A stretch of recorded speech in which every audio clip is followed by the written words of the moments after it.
Hey guys, welcome back to another video. गाड़ी purchase करते वक्त तो कंपैरिजन था कि FZ V3 परचेस करें या RTR, लेकिन आप 4 साल पूरे हो चुके हैं तो यहाँ कोई कंपैरिजन ही नहीं। क्योंकि मैं अगर वीडियो ढूंढना चाहूँ यूट्यूब पे कि 4 साल RTR 164 व्हीकल किसने बिताएं, कोई वीडियो ही नहीं है। मैंने रिसेंटली अपनी गाड़ी का 7 सर्विस भी कर लिया और अब तक 3 से 4 प्रकार के इंजन ऑयल भी ट्राई कर चुका हूँ। रिसेंटली ट्राई किया GS काल्टेक्स, इसके पहले यूज़ किया था लिक्वी मॉली, अभी GS काल्टेक्स भी यूज़ कर रहा हूँ। तो उसके साथ में लिक्वी मॉली का परफॉर्मेंस किट है।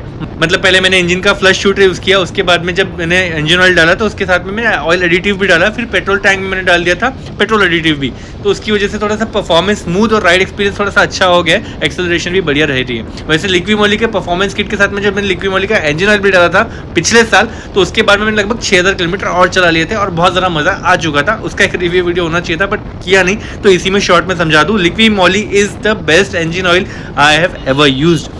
उसके बाद अब GS काल्टेक्स यूज़ करने जा रहा हूँ। मैं ये नहीं कहता कि this is as good as Liqui Moly, because cost पे थोड़ा सा कम है, थोड़ा कम प्रीमियम ऑयल लग रहा है, बट ओवरऑल मुझे ऐसा बिल्कुल फील नहीं हो रहा कि यार कुछ कमजोर चीज़ डाल दी, वापस से नॉन प्रीमियम पर आ गए। पहले जब हम लोग इंजन ऑयल डालते थे तो जो यामा लूब है उसका ऑप्टिमा प्राइम यूज़ करते थे। यामा लूब ऑप्टिमा प्राइम के अलावा यामा लूब का स्पोर्टी प्रीमियम जो कि R15 का इंजन ऑयल है। R15 वो बाइक है जिसमें VVA टेक्नोलॉजी है, 6 गियर है और वो 155 सीसी के इंजन के साथ है। वो स्पोर्टी गाड़ी है, 6 गियर के साथ में वो स्पोर्टी एक्सपीरियंस देती भी है। लेकिन हमारे FZ में 149 सीसी का इंजन है, it's not the same 150 CC engine. तो इसमें अगर R15 का इंजन ऑयल डालते हो तो एक थिकर एक्सपीरियंस मिलता है, ज़्यादा अच्छा रिफाइनमेंट मिलता है, अग्रेजन भी महसूस होता है लो गियर्स पर। लेकिन R15 वाला इंजन ऑयल डालने के बाद में अगर आपको हाई गियर पर अग्रेजन फील नहीं होता तो आपको वहाँ पता चलता है कि FZ आखिर है तो FZ ही। अगर मैंने अब GS काल्टेक्स डाल दिया या फिर मैंने लिक्वी मॉली डाल दिया तो स्पोर्टी प्रीमियम के अगेंस्ट थोड़ा ज़्यादा बेहतर फील हो रहा था, ज़्यादा अग्रेजन उसमें फील हो रहा था। उसका डिटर्जेंट, डिस्पर्जेंस, क्लेंजिंग, ये सब चीज़ें बेहतर लग रही थी। उसका लुब्रिकेशन भी बहुत ज़्यादा बेहतर लग रहा था। जब एक्सेलरेशन करता था लो गियर पर भी तब भी ज़रा मज़ा आता था चलाने में, गाड़ी को परफॉर्मेंस भी इंस्टेंट ही ऐसा मिल रहा है, ऐसा लगता था कहीं कोई रुकावट है, कहीं पावर लैग लगने नहीं दे रहा था लिक्वी मॉली का ऑयल। उसके अलावा जब हाई स्पीड में चल रहा था तो भी बहुत देर तक गाड़ी को रिफाइंड रखने की जो टेक्नोलॉजी है लिक्वी मॉली के इंजन ऑयल परफॉर्मेंस किट में, वो बहुत ज़्यादा बेहतरीन लग रही थी। उसका मज़ा मुझे आया। अब GS काल्टेक्स जब मैंने डाल दिया तो उसके साथ में भी मैंने गाड़ी को काफ़ी ज़्यादा एंजॉय किया और अब मैं इसको ड्राइव पर लेकर आया हूँ ताकि मैं हाईवे पर भी टेस्ट कर सकूँ कि GS काल्टेक्स भी क्या लिक्वी मॉली की तरह ही low speed plus high speed दोनों पर बढ़िया काम करके दे सकता है। वो चीज़ का रिव्यू भी आज होगा, बट मीनवाइल जब तक मैं राइड एक्सपीरियंस ले रहा हूँ और इस वीडियो के एंड तक आपको GS काल्टेक्स के बारे में बता सकूँ, तब तक आपको बताता हूँ कि मेरे 4 साल कैसे बीते मेरी यामा FZ V3 150 CC BS6 motorcycle के साथ में। इस गाड़ी को परचेस किया था मैंने 16 फरवरी 2020 के दिन और वो बहुत ही यादगार दिन रहा मेरे लिए क्योंकि लॉकडाउन चालू होने के जस्ट पहले मैंने परचेस किया था और इसको परचेस करने के लिए मैं गया हुआ था MP के एक छोटे से टाउन में। वहाँ जाकर मैं डिलीवरी लेकर आया और गाड़ी को 220 किलोमीटर चला कर लाया नागपुर शहर में। रात तक मैं नागपुर पहुँच भी गया। उस 220 किलोमीटर ड्राइव में एक्चुअल में मेरी ये फर्स्ट प्रॉपर टेस्ट ड्राइव थी। इस गाड़ी को परचेस करने के पहले मैंने 6-7 बाइक्स को कंसिडर करके रखा हुआ था। शॉर्टलिस्ट करते करते 2-3 बाइक्स बची थी। कुछ दोस्तों से पूछा जो बाइक्स पे साथ में काम करते रहते थे या टाइम स्पेंड करते रहते थे, राइडिंग करते थे या रिव्यूज देखते थे, तो सभी लोग कह रहे थे 164V RTR ही लेना, FZ V3 जो है वो तो अंडर पावर्ड है। वो समझ नहीं रहे थे कि एक्चुअल में प्रैक्टिकल लाइफ में जो ऑन पेपर फिगर्स हैं उससे ज़्यादा बेटर चीज़ें हैं जो मायने रखती हैं, वो बहुत लोगों को पता नहीं थी। तो मैंने बहुत अच्छे से रिसर्च करने की कोशिश की, बहुत सारे फैक्टर्स गिने और 23 रीजंस दिए कि मैंने यामाहा FZ को क्यों परचेस किया। परचेस करने के पहले मैंने और मेरे वाइफ ने टेस्ट राइड ली थी यामाहा FZ V3 150 BS6 की भी और RTR 164V BS6 की भी। तो मुझे ज़्यादा रिफाइंड, ज़्यादा स्मूथ और ज़्यादा बेहतर और बहुत ही ग्रंटी वाली आवाज़ के साथ फील हुई थी यामाहा FZ। और क्योंकि ये गाड़ी के बारे में बात कम लोग कर रहे थे, मुझे इसमें काफ़ी यूनिकनेस महसूस हुई और रेयरिटी की वजह से मैं खींचा चला गया। बट 23 रीजंस थे, ऐसे 1-2 डिसीजंस तो बता नहीं पाऊंगा। वो वीडियो ज़रूर देखना, उसमें लाखों लोगों ने अभी तक वीडियो देखा, कमेंट किया, हेट भी दी और उसकी वजह से कई सारे चैनल्स भी थे जो RTR के बारे में ज़्यादा अच्छा बोलते थे और FZ के बारे में कम बोलते थे, उनको भी पसंद आया था वो वीडियो, तो थोड़ा बहुत उन्होंने भी बातें निकाली। बाद में मैंने FZ के फेवर में और भी बहुत सारे वीडियोस दिए क्योंकि जैसे मैंने इसको यूज़ करना शुरू किया तो बहुत सारे वीडियोस बनाने के मुझे टॉपिक्स मिले, जैसे कि कुछ लोग इसके बारे में ना इश्यूज डिस्कस करते रहते थे वीडियोस में कि इसका रियर ब्रेक बढ़िया नहीं है, इसमें पावर कम है, टॉर्क कम है, सीटिंग एक्सपीरियंस अच्छा नहीं आ रहा है, ये वो ग्राउंड क्लियरेंस कम है and all that thing, and headlight की कमी, टैंक पैनल के इश्यूज, कितने इश्यूज। मैंने तो शायद 50-60 वीडियोस तो ऐसे ही बना लिए होंगे, माइलेज के लेकर के भी मैंने वीडियोस बना लिए।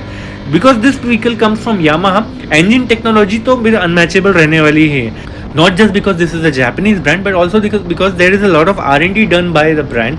और उन्होंने जो R&D करने के बाद में इस गाड़ी को इतना रिफाइंड बनाया और इंडियन ऑडियंस के हिसाब से इतना परफेक्ट बनाया, तो वो सब चीज़ों के मजे मुझे मिल रहे थे। और मैंने कई सारे वीडियोस बनाए, प्रैक्टिकलिटी वीडियो भी बनाया था जिसमें मैं थैलियाँ भी टांग कर घूमा हूँ इस बाइक में, पापा को और मम्मी को भी बिठा करके चलाया है। माइलेज टेस्ट में मैंने अपने फादर से हेल्प ली, क्योंकि माइलेज मैं तो निकाल के दे नहीं सकता, मेरे को राइड एंजॉय करनी होती है। तो माइलेज उन्होंने निकाला 40-50 की स्पीड पर, तो 70 प्लस माइलेज हम लोग निकाल के दिखा चुके हैं इस बाइक में। और माइलेज की टिप्स वगैरह भी मैंने दी और हमको इतना अच्छा माइलेज कैसे मिलता था वो भी मैंने बताया। गाड़ी के कई सारे सर्विसिंग के वीडियोस भी मैं अब तक शेयर कर चुका हूँ, निक्जिक पर भी और निक्जिक 1WD जो नया चैनल मैंने बाइक के लिए बनाया 2-3 साल पहले, उस पर भी। अब बात करते हैं कि जब मैंने डिलीवरी इस गाड़ी की ले ली उसके बाद तो मज़ा आया ही था। मुझे कौन कौन सी चीज़ें इसकी सबसे अच्छी लगी, ओवरऑल एवरीथिंग इज ग्रेट।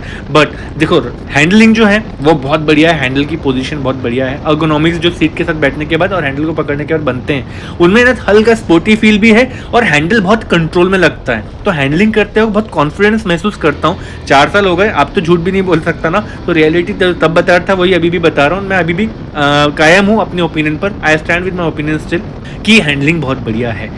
उसके अलावा जो मुझे पहले दिन जो पसंद आई थी चीज़ वो थी इसकी ब्रेकिंग। फ्रंट में भी डिस्क ब्रेक है, रियर में भी डिस्क ब्रेक है, तो सिंगल चैनल ABS के साथ और 2 डिस्क ब्रेक के साथ में गाड़ी की ब्रेकिंग काफ़ी रिलायबल लगी। कई लोग बोलते थे ब्रेक कमज़ोर होंगे, बट जब मैं चलाने लग रहा था तो मुझे ब्रेकिंग की कोई दिक्कत लगी नहीं। उसके अलावा लोग बोलते थे कि इसका पावर कम है, बट मैं तो इसको कम्यूट के हिसाब से लेकर रखा होता कि ऑफिस भी जाऊँगा, मार्केट भी जाऊँगा, घूमूंगा फिरूंगा, कभी कभी राइड्स पर जाऊँगा, हाईवे पर जाऊँगा। मुझे ना लिटरली इसके पावर में एज सच कोई कमी नहीं लगी। 150 या 160 सीसी की बाइक से आप जो पावर एक्सपीरियंस करना चाहोगे वो इसमें है। And don't forget, power figure सिर्फ PS और BHP और NM में नहीं देखने होते हैं। रियलिटी ये भी है कि जो कंपनी है वो R&D करते वक्त ये देखती है कि कितना पावर इसको अपर कैप लिमिट में देना चाहिए, कि उसके ऊपर पावर दे देंगे तो गाड़ी की कुछ कंपोनेंट जो है वो लॉन्ग टर्म में आपको रिलायबल नहीं रहेंगे। उस हिसाब से इसके पावर को अगर लिमिटेड रखा था 13 PS समथिंग पर और 14 Nm समथिंग पर इसके टॉर्क को रखा था तो उतनी बुरी बात नहीं थी। अच्छा खासा पावर एंड टॉर्क फिगर था और वो रियल लाइफ में बहुत अच्छा एक्सपीरियंस आपको देता है, डिसेंटली ड्राइव करने के लिए भी और कभी कभी अग्रेसिवली ड्राइव करने के लिए भी।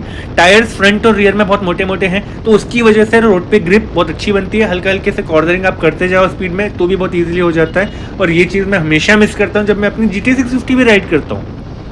GT 650 मैंने ली लगभग 1.5 साल हो गए, उसके बाद भी मैं बोल सकता हूँ आज भी जब मैं FZ चलाता हूँ तो FZ के मज़े FZ में रहते हैं। GT वाले मज़े अलग हैं, FZ वाले अलग हैं। एंड FZ अभी भी मुझे अट्रैक्ट करती है कि इसको लेकर के मैं कभी कभी राइड पर निकल जाया करूँ, जैसे मैं आज आया हूँ। रिसेंटली मैंने डोमिनार 400 भी चलाई और ऐसा लगा कि GT और FZ का परफेक्ट कॉम्बिनेशन डोमिनार में है। उसमें मोटे टायर्स हैं, हैंडलिंग है, नेकेड स्पोर्ट बाइक वो भी है, परफॉर्मेंस भी है, करंट भी है और स्पीड भी है, तो काफ़ी ज़्यादा मैच करती थी। अगर FZ के बाद मैं डोमिनार में अपग्रेड करता तो ज़्यादा मज़ा मुझे आ सकता था, लेकिन हैंडलिंग का मज़ा तो आ जाता, कंफर्ट का मज़ा आ जाता, परफॉर्मेंस थोड़ी सी कम मिलती।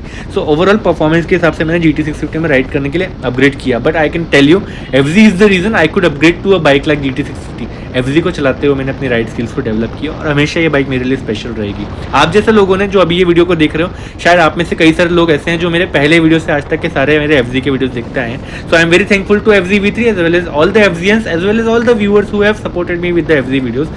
Thank you so much guys for your support and इस वीडियो को भी लाइक करना, कमेंट में अपने फीडबैक बताना। इस वीडियो के कंक्लूजन में मैं आपको बताना चाहता हूँ FZ V3 लेकर मैं बिल्कुल नहीं पछता रहा हूँ। 4 साल हो गए, मुझे अभी भी मज़ा आ रहा है। टैंक पैनल जैसे छोटे मोटे प्रॉब्लम कभी भी इजीली रिपेयर हो जाते हैं, 50-100 रुपये में भी रिपेयर हो जाते हैं। अगर किसी को बदलवाना तो 1500 से 2000 रुपये में वो रिप्लेस भी हो जाता है, इतनी बड़ी कोई बात नहीं। मैं तो अभी इसमें PPF भी लगाने वाला हूँ और हो सके तो मैं इसमें टॉप बॉक्स भी लगाऊंगा। GS कार्टिस से काफ़ी तरह मज़ा आ रहा है, राइडिंग एक्सपीरियंस अच्छा है, गियर रेशियोज बढ़िया मेंटेन हो रहे हैं, हाई स्पीड पे भी गाड़ी काफ़ी स्मूथ चल रही है और रिलायबल लग रही है। बस अब टायर चेंज करना है जल्दी से, उसके बाद मैं अगला वीडियो ज़रूर दूंगा। Thank you so much for watching.